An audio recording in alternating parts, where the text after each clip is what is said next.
So the Indiana Fever are playing their first game tomorrow, and the status report is out. Oh, lads, we never like seeing this status report. And it is for a couple of players, and we got to talk about it because this could be kind of an important thing for how a little bit of season is going to go on.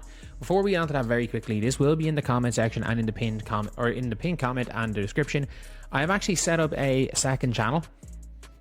This is kind of an old channel I just had rather than setting up a new one, and I'm going to start uploading. So basically, this channel is very Fever centric, very Caitlin Clark centric, and I do want. The injury report just dropped, and it is a total disaster for the Indiana Fever right now. Mo Billings is down, the rotation is shattered, and the timing couldn't be worse for Caitlin Clark's debut season momentum. This isn't just a minor tweak. It's a structural collapse that has the coaching staff scrambling for answers before the tip-off. The status report we all dread seeing has finally surfaced, and it is sending shockwaves through the front office. This report but meant to be limited. Doubt Mo plays. Apparently all developmental players, including Justine, are going to be listed like this unless they actually play, which is weird, but whatever. But yes, Myisha Hines-Allen is going to start. Myisha Hines-Allen is going to start, and that's something that I don't hate. And I'm not joking when I say this. I believe that Myisha Hines-Allen, at her best, is a better player than Mo Billings. She's a better rebounder. She's a significantly better defender. She's a significantly better passer. She sets screens more. She sets screens better. She can work more as a hub. She doesn't run the floor. Mo Billings was supposed to be the anchor, the veteran presence that kept the paint locked down while the guards did their thing. Now, she's listed as questionable, with a looming doubt that she even touches the floor for Game 1. Losing a starter-level talent who was signed to a massive deal is a nightmare scenario for any coach, but for the Fever, it feels like the floor just fell out from under them before the first whistle. That wheel, where on any given possession, it's like there's a roulette wheel. It could be, I'm going to make the greatest move you've ever seen. Then beside that on the roulette wheel is, I'm going to have an open layup, and instead of dribbling the ball, I'm going to take 5 steps before putting it down. And the next is, there's a defender in my way. Do I, on the roulette wheel, go around them, stop and pass, headbutt them, or throw it up in the air and hope for the best? She is a roulette wheel. I don't think she plays off 1,000% instinct. She does not think when she's on the floor. Think about what this means for Caitlin Clark. She is the face of the franchise, the player everyone is watching, and now she is losing one of her most reliable targets and screen setters. Without Billings, the spacing changes, the physical protection at the rim vanishes, and the pressure on the rookie to carry an even heavier load becomes almost unbearable. It is a trial by fire that nobody expected this early in the campaign, leaving her isolated against elite defenses. She is a roulette wheel. I don't think she plays off 1,000% instinct. She does not think when she's on the floor. And the thing is with her instincts is sometimes you look at her instincts and they're incredible. Sometimes with her instincts, you're like, how the hell is she a pro basketball player? But at her best, Myisha Hines-Allen is better than Mo Billings. She just is. The problem is that what are the odds that Myisha Hines-Allen is at her best tomorrow?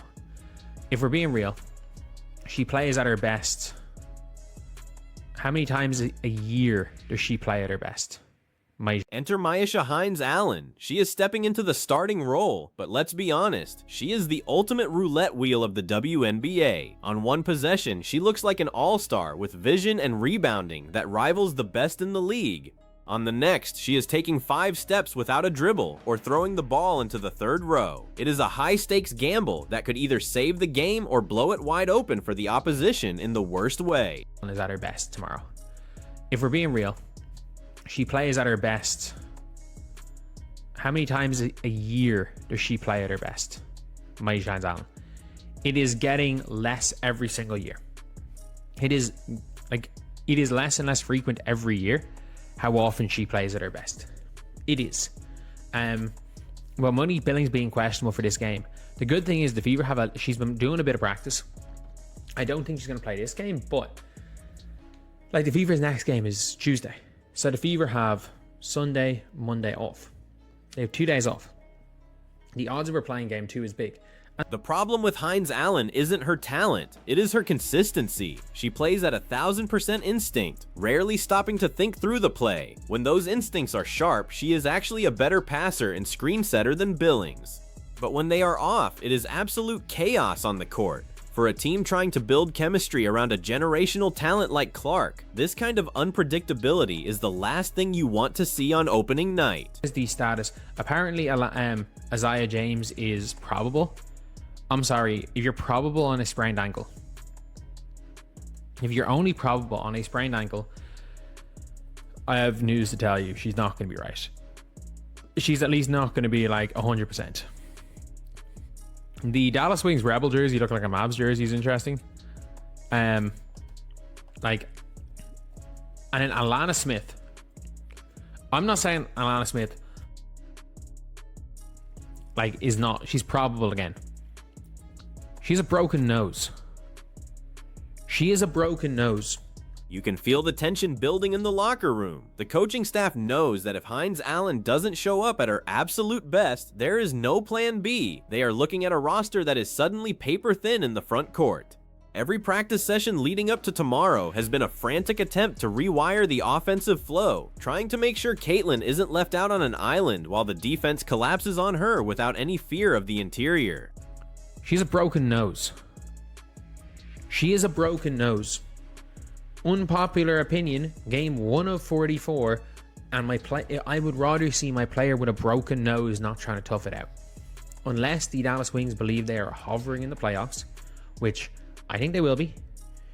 If you're the Indiana Fever, you have the luxury of probably not hovering around the playoffs. And if you're not hovering around the playoffs, you sit your player if they're 50-50. Every time. Every time. Especially game 1. If it turns out the Fever are hovering around the playoffs in game 30, then there is the hardship player situation, which is adding even more confusion to the mix. We are seeing teams like the New York Liberty and the Dallas Wings cycle through development players and hardship signings just to keep their heads above water. The Fever are now in that same boat, looking at players who might play 0 minutes all season but are suddenly essential for depth. It is a desperate scramble for warm bodies to fill a massive void. Hovering around the playoffs. And if you're not hovering around the playoffs, you sit your player if they're 50-50. Every time. Every time. Especially game 1. If it turns out the Fever are hovering around the playoffs in game 30, there's a lot bigger problems to have than a Mo Billings injury. But if they're hovering around the playoffs in game 30 with 15 games to go, unironically, like the Aces were with 15 games to go last season, with 16 games to go, the Washington Mystics were ahead of the Aces last year. And the Mystics then went 2 of 14 and the Aces went 16-0. The Aces won 14 more games.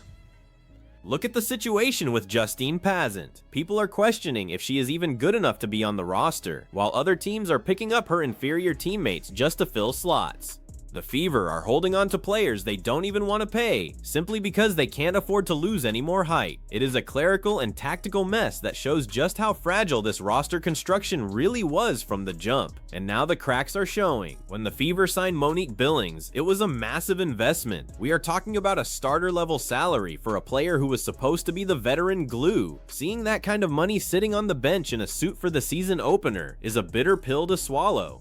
Was it a bad contract or just incredibly bad luck? Either way, the optics are terrible for a team that promised a new era of dominance and stability for their new superstar rookie. With Billings out, the bench players are being thrust into roles they simply aren't ready for yet. The expectation was that they would have months to develop and find their rhythm alongside the starters. Now, they are being asked to stop elite offenses on day 1. If the second unit cannot hold the line, the starters are going to be gassed by the third quarter, leaving the door wide open for a blowout that would crush the team's morale instantly. Compare this to the Dallas Wings, who are dealing with their own injury hell right now. They are trying to play through broken noses and sprained ankles just to stay competitive, but the difference is their depth. The Fever do not have the luxury of toughing it out because their stars are so young and their supporting cast is so unproven. It is a survival of the fittest in this league. And right now, Indiana looks incredibly vulnerable to a collapse. Speaking of toughing it out, the idea of playing with a broken nose just to secure a Game 1 win seems insane for a team like the Fever. If you aren't hovering around the playoff hunt, you sit your players. You do not risk long-term health for a single game in May, but the panic is real. If they lose early and often, the Caitlin Clark effect could turn into a media circus of criticism before the season even gets into second gear. Without Billings to act as a hub, the offense loses its natural flow. She was the one who could catch the ball in the high post and make the right read to find an open shooter. Hines Allen can do it, but again, it is a total coin flip. If the ball stops moving, the defense can just blitz Caitlin Clark on every single screen, knowing there is no one behind her to punish them for overcommitting. It is a tactical nightmare. Let's talk about the glass, because rebounding is where Billings shines. It is where the Fever are going to suffer the most. If you cannot secure the defensive board, you cannot run. If you cannot run, you cannot let Caitlin do what she does best in transition. Every missed rebound is a missed opportunity for a highlight reel play, and more importantly, it is a missed opportunity to win the game when the stakes are this high. There is a small silver lining to this disaster. The Fever have Sunday and Monday off after this first game. If Billings can just get through the next 48 hours of treatment, she might be back for Game 2 on Tuesday, but that doesn't help the immediate crisis of Game 1. The coaching staff has to decide, do they throw the first game to save her for the long haul, or do they push the panic button and try to force it? Beyond the stats, the Fever are losing a major voice on the floor. In high-pressure moments, young players look to the veterans to calm things down and reset the energy. Without Billings out there, who is going to settle the nerves when the opposing team goes on a 10-0 run?